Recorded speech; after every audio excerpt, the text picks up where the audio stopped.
Hi guys, welcome back to my YouTube channel. This is my sweet friend Bhavya. ನಾನು ಈ ಒಂದು vlog part 2 ಆಗಿರುತ್ತೆ. ಷಷ್ಠಿ ಹಬ್ಬದ ದಿನದ ಪಾರ್ಟ್ 2.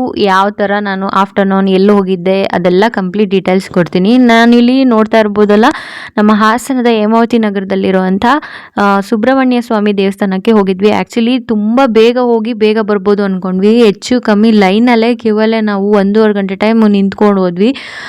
ಹೋದಾಗ ಎಷ್ಟು ಖುಷಿ ಇತ್ತು, ಲೈನಲ್ಲಿ ನಿಂತ್ಕೊಂತ ಅಷ್ಟೇ ಸ್ಯಾಡ್ ಆಯಿತು. ಯಾಕಂದರೆ ಇಷ್ಟು ರಶ್ ಆಗಿಬಿಟ್ಟಿದೆಯಲ್ಲ ದೇವಸ್ಥಾನ ಅಂತ. ಸೊ ಏನು ಮಾಡೋಂಗಿಲ್ಲ, ಕ್ಯೂವಲ್ಲಿ ಹೋದ್ವಿ. ಆ ಟೆನಿ ಕಾಸ್ಟ್ ದೇವ್ರನ್ನ ದರ್ಶನ ಮಾಡಿದ್ವಿ. ತುಂಬ ಅಲಂಕಾರ ಅಂತೂ ತುಂಬ ಚೆನ್ನಾಗಿ ಮಾಡಿದರು. ನೋಡ್ತಾ ಇರ್ಬೋದಲ್ಲ, ಈ ಒಂದು ರಂಗೋಲಿನ ಎಷ್ಟು ಚೆನ್ನಾಗಿ ಬರ್ದಿದ್ರು ಅಂದರೆ ಅಲ್ಲಿರೋ ಅಂಥವ್ರು ಬಂದಿದ್ದವ್ರು ಎಲ್ಲರ ಗಮನ ಈ ರಂಗೋಲಿ ಮೇಲೆ ಇತ್ತು. ತುಂಬ ಚೆನ್ನಾಗಿ ಅಲಂಕಾರ ಮಾಡಿದರು. ದೇವಸ್ಥಾನನೂ ಕೂಡ ಒಂಥರ ಪಾಸಿಟಿವ್ ವೈಬ್ಸ್ನ ಕೊಡ್ತಾಯಿತ್ತು. ಹಾಗೆ ಫ್ರೆಂಡ್ಸ್, ಇಲ್ಲಿ ವಿಡಿಯೋ ಮಾಡಬಾರ್ದು ಅಂತ ಹೇಳಿದ್ರು, ಬಟ್ ನಾನು ಅದರಲ್ಲೂ ಸೈಡಲ್ಲಿ ಕೂತ್ಕೊಂಡು ನಿಂತ್ಕೊಂಡು ಹೆಂಗೋ ಅರಸಾಹಸ ಮಾಡಿ ವಿಡಿಯೋ ಮಾಡಿದ್ದೀನಿ. ನೋಡ್ತಾ ಇರ್ಬೋದಲ್ಲ, ಇದು ಶ್ರೀ ಸುಬ್ರಹ್ಮಣ್ಯ ಸ್ವಾಮಿ ದೇವಸ್ಥಾನದ ಮೇನ್ ಗರ್ಭಗುಡಿ. ಸೊ ಅಲ್ಲಿ ನಾವು ಪೂಜೆಯನ್ನು ಮಾಡಿಸಿದ ತಕ್ಷಣ ಅಲ್ಲೇ ಪಕ್ಕದಲ್ಲಿ ಅಮ್ಮನವ್ರ ದೇವಸ್ಥಾನ ಕೂಡ ಇತ್ತು. ಅದಾದಮೇಲೆ ನಮ್ಮ ಬಾಸ್ ಜೈ ಶ್ರೀರಾಮ್ ಆಂಜನೇಯ ಗುಡಿ ಕೂಡ ಅಲ್ಲೇ ಇತ್ತು.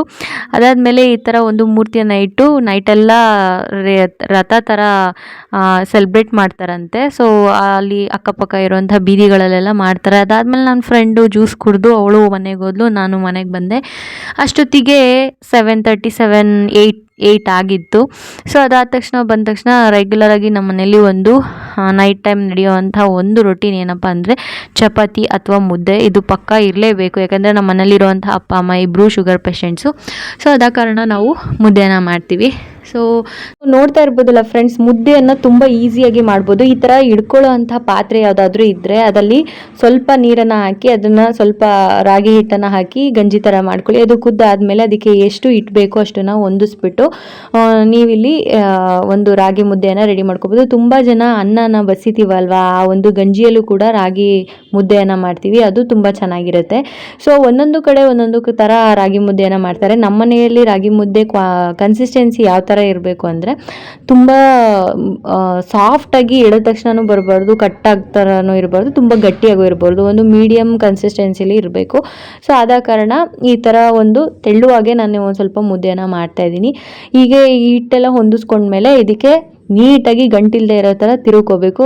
ಮೇಯ್ನು ಎಲ್ರಿಗೂ, ಅಜ್ಜಿ ಅಮ್ಮ ಆಂಟಿದಿರಿಗೆ ಎಲ್ರಿಗೂ ಈ ಟ್ರಿಕ್ ಗೊತ್ತಿರುತ್ತೆ, ಬಟ್ ಯಾರಿಗೆ ಗೊತ್ತಿರಲ್ಲ ಅವರು ಈ ಟ್ರಿಕ್ಕನ್ನು ಫಾಲೋ ಮಾಡಿ. ಮುದ್ದೆ ಗಂಟಾಗಬಾರ್ದು, ಯಾಕೆ ಯಾವ ಥರ ಗಂಟು ಆಗುತ್ತೆ ಅನ್ನೋದನ್ನ ಫಸ್ಟ್ ತಿಳ್ಕೊಳ್ಳಿ. ಮುದ್ದೆಯನ್ನು ನೀಟಾಗಿ ಹಿಟ್ಟಿಗೆ ಹೊಂದಿಸ್ತಿರಲ್ಲ, ಕುದಿ ಹತ್ತುತ್ತಲ್ಲ, ಅದಕ್ಕೆ ಹೊಂದಿಸ್ಬೇಕಾದ್ರೆ ನೀಟಾಗಿ ಗಂಟಿಲ್ಲದೆ ಇರೋ ಥರ ತಿರುಕೊಳ್ಳಿ. ಆ ತಿರುಕೊಳ್ಳೋದೇ ಒಂದು ಮೇಯ್ನ್ ಆರ್ಟ್ ಅಂತಲೇ ಹೇಳ್ಬೋದು ಮುದ್ದೆಗೆ. ಸೊ ಅದಾದಮೇಲೆ ಅದೆಲ್ಲ ಹೊಂದಿಸ್ಕೊಂಡ್ಮೇಲೆ ಸ್ವಲ್ಪ ಸೈಡಲ್ಲಿ ಒಂದು ಅರ್ಧ ಗ್ಲಾಸ್ ಅಷ್ಟು ನೀರು ಹಾಕಿ ಒಂದು 5-10 ನಿಮಿಷ ಅದನ್ನು ತುಂಬ ಲೋ ಫ್ಲೇಮಲ್ಲಿ ಅದನ್ನು ಬೇಯಿಸ್ಕೋಬೇಕು. ಬೇಯಿಸ್ಕೊಂಡಾಗ ಅಷ್ಟೇ ಮುದ್ದೆ ತುಂಬ ಚೆನ್ನಾಗಿ ಬರುತ್ತೆ. ಇಲ್ಲಾಂದರೆ ನೀವು ಕಿತ್ತ ತಕ್ಷಣ ಅಥವಾ ಮುದ್ದೆ ಕಟ್ಟಬೇಕಾದ್ರೆ ಕೈಗೆ ಅಂಟ್ಕೊಳ್ಳುತ್ತೆ.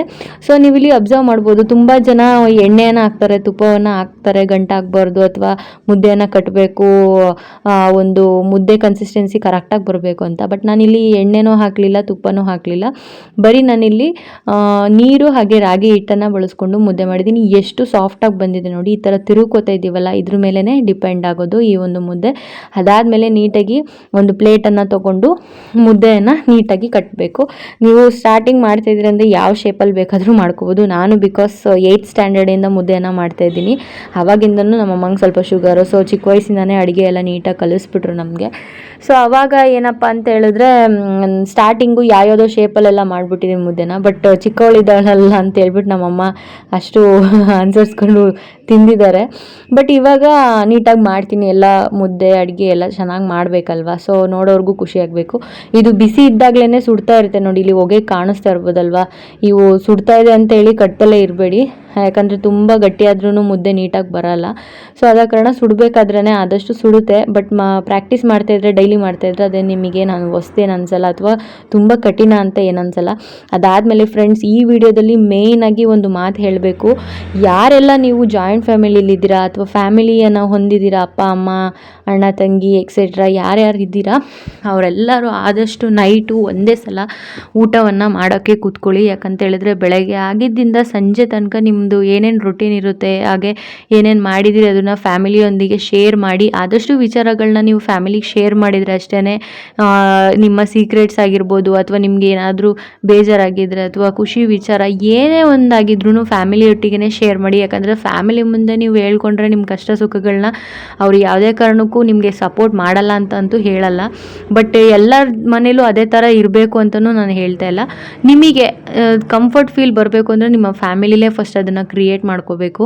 ಸೊ ಆದಷ್ಟು ಜನ ನಿಮ್ಮ ಫ್ಯಾಮಿಲಿಲಿ ಯಾರ್ಯಾರಿದ್ದಾರೆ ಅವ್ರನ್ನೆಲ್ಲ ನೈಟಲ್ಲಿ ಕೂರಿಸ್ಕೊಂಡು ಒಟ್ಟಿಗೆ ಊಟ ಮಾಡಿ. ಆ ಖುಷಿನೇ ಬೇರೆ ಇರುತ್ತೆ ಅಂತಲೇ ಹೇಳ್ಬೋದು. ಯಶಸ್ಸು ಅನ್ನೋದು ಜಗತ್ತಿಗೆ ನಮ್ಮನ್ನು ಪರಿಚಯಿಸುತ್ತೆ, ಆದರೆ ಸೋಲು ಅನ್ನೋದು ಜಗತ್ತನ್ನು ನಮಗೆ ಹೇಗೆ ಪರಿಚಯಿಸುತ್ತೆ ಗೊತ್ತಾ? ನಾವು ತುಂಬ ಸೋಲನ್ನು ಅನುಭವಿಸ್ತಿದ್ದೀವಿ ಅಂದಾಗ ಜಗತ್ತು ಯಾವ ಥರ ಇದೆ ಅನ್ನೋದು ಎಕ್ಸಾಕ್ಟ್ ಆವಾಗ ಗೊತ್ತಾಗುತ್ತೆ. ನಮ್ಮ ಅಕ್ಕಪಕ್ಕ ಯಾವ ಥರ ಇದ್ದಾರೆ, ನಾವು ಹೇಗಿರಬೇಕು ಅಂತ.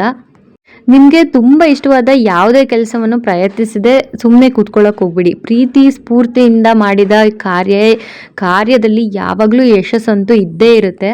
ನಾವು ಬಯಸುವ ಯಶಸ್ಸು ನಾವಿದ್ದಲ್ಲಿಗೆ ಬಂದು ನಮ್ಮನ್ನು ಬೆನ್ತಟ್ಟಿ ಕರೆಯೋದಿಲ್ಲ, ಆದರೆ ನಾವೇ ಅದರ ಬೆನ್ನಟ್ಟಿ ಹೋಗಿ ಅದನ್ನು ಪಡ್ಕೋಬೇಕು. ಅದು ಯಶಸ್ಸಾಗಲಿ, ಪ್ರಯತ್ನ ಆಗಲಿ ಅಥವಾ ಪ್ರೀತಿ ಆಗಲಿ, ಸ್ನೇಹ ಆಗಲಿ, ಯಾವುದೇ ಆಗಲಿ ಅದ್ರ ಹಿಂದೆ ನಾವೇ ಹೋದ್ರೆ ಮಾತ್ರ ಅದು ನಮಗೆ ಸಹಕರಿಸುತ್ತೆ. ಬಿಟ್ಟರೆ ಅದೇನು ಆಗಲ್ಲ ಅಂತ ಬಿಟ್ಟರೆ ಅದು ದೇವ್ರಣೆಗೂ ಆಗಲ್ಲ. ಫ್ರೆಂಡ್ಸ್, ನೋಡ್ತಾ ಇರ್ಬೋದಲ್ಲ ನೀವಿಲ್ಲಿ, ಲಿಪಿ ಅಂತೂ ಸಿಕ್ಕಾಬಟ್ಟೆ ತುಂಟುತನ ಮಾಡ್ತಾಳೆ. ಆ ತುಂಟುತನನೇ ಎಲ್ರಿಗೂ ಇಷ್ಟ ಆಗೋದು. ಹಾಗೆ ನಮ್ಮ ಫ್ಯಾಮಿಲಿಲಿ ಇಷ್ಟೇ ಜನ ಇರೋದು.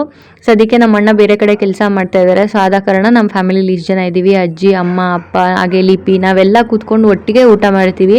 ಇದರಲ್ಲಿ ಸಿಗುವಂಥ ಖುಷಿ ಬೇರೆ ಇನ್ನೆಲ್ಲೂ ಸಿಗೋಕ್ಕೆ ಚಾನ್ಸೇ ಇಲ್ಲ. ತುಂಬ ಸಲ ನಾನು ಏನಾದರೂ ಆರ್ಡ್ರಿಗೆ ಹೋದಾಗ ಅಥವಾ ಮೇಕಪ್ಪಿಗೆ ಹೋದಾಗ, ಹೊರಗಡೆಗೆ ಹೋದಾಗ ನಾನು ಈ ಒಂದು ಸಿಚುವೇಶನ್ನ ಎಷ್ಟು ಸಲ ಮಿಸ್ ಮಾಡ್ಕೋತೀನಿ ಅಂದರೆ, ನಾನಲ್ಲಿ ಭಕ್ಷ್ಯ ಭೋಜನನೇ ಮಾಡಿ ನಾನು ಮುಂದೆ ತಗೊಬಂದಿಟ್ರು ನೈಟ್ ನಾವೆಲ್ಲ ಕೂತ್ಕೊಂಡು ಒಟ್ಟಿಗೆ ಊಟ ಮಾಡ್ತೀವಲ್ಲ, ಸೊ ಈ ಒಂದು ಚಾನ್ಸಸ್ನ ಮಿಸ್ ಮಾಡ್ಕೋತಾ ಇದ್ದೀನಲ್ಲಂತೂ ತುಂಬ ನನಗೆ ಬೇಜಾರಾಗ್ತಾ ಇರುತ್ತೆ.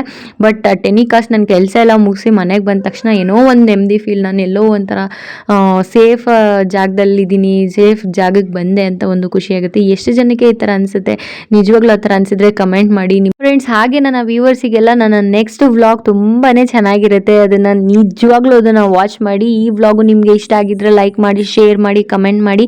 ಫ್ರೆಂಡ್ಸ್, ನಾನು ನನ್ನ ಮುಂದಿನ ವಿಡಿಯೋ ಜೊತೆ ನಿಮಗೆ ಸಿಗ್ತೀನಿ. ಅಲ್ಲಿ ತನಕ ಕೀಪ್ ರಾಕಿಂಗ್. ಹಾಗೆ ಆಲ್ವೇಸ್ ನಮ್ಮ ಚಾನಲನ್ನು ವ್ಯೂಸ್ ಮಾಡಿ, ಸಬ್ಸ್ಕ್ರೈಬ್ ಮಾಡಿ, ಹಾಗೆ ಕಮೆಂಟ್ಗಳನ್ನು ಹಾಕಿ ಅಂತ ಹೇಳ್ತಾ, ನಿಮ್ಮ ಸಪೋರ್ಟ್ ತುಂಬಾ ಇಂಪಾರ್ಟೆಂಟು. ನಿಮ್ಮ ಸಪೋರ್ಟಿವ್ ಇಲ್ಲದೆ ನಾವೇನು ಮಾಡೋಕ್ಕಾಗಲ್ಲ. ಹಾಗೆ ಫ್ರೆಂಡ್ಸ್, ನನಗೆ 1K ಸಬ್ಸ್ಕ್ರೈಬರ್ ಆಗಿದ್ದಾರೆ. ಆ ಒಂದು ಸೆಲೆಬ್ರೇಷನ್ ಕೂಡ ನಿಮ್ಮೊಟ್ಟಿಗೆ ಶೇರ್ ಮಾಡ್ತೀನಿ.